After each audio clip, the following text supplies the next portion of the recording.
Our final stop of the trip is Midnight's Farm. Between their cows, pigs, honor system farm stand, market garden, barn restoration, and other projects, they keep busy. But aside from your typical farm duties, here their main project involves something a little less glamorous: compost. We are an ecology-approved compost facility. David Bill runs Midnight's Farm with his partner Faith. Together, they use Lopez Island wood waste dropped off by the community to make compost and wood chips. Yeah, so people it's a lot come of fun. in like all throughout the day and drop off their stuff?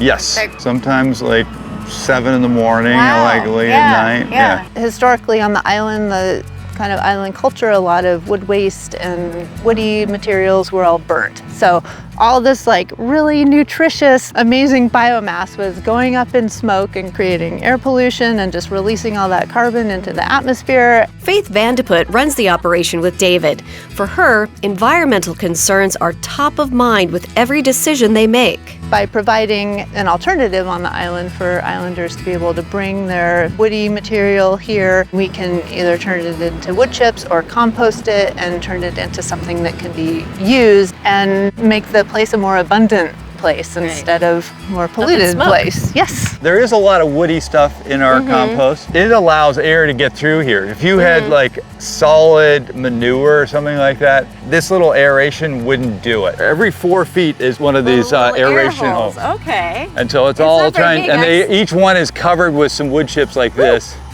You can see we turn it all on hard, we let it blow through there, and that way when you throw the compost on top of it, it's assured of getting air. It's all for the microbes. They all need air to operate. You're the compost king. We love playing around love up here. it, yeah. We love it.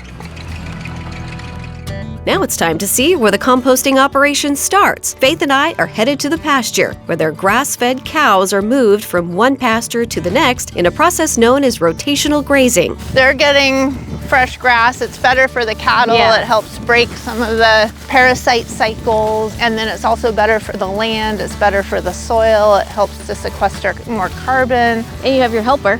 Yes. That's little Juno. Juno, are you a good helper? She's like, yes. Yeah. Oh, here they come. And you can see they're ready over there. Yes, they are. Come on, boys. Come on. There you go. There you go. Woo! The grass is greener on the other side. We're ready.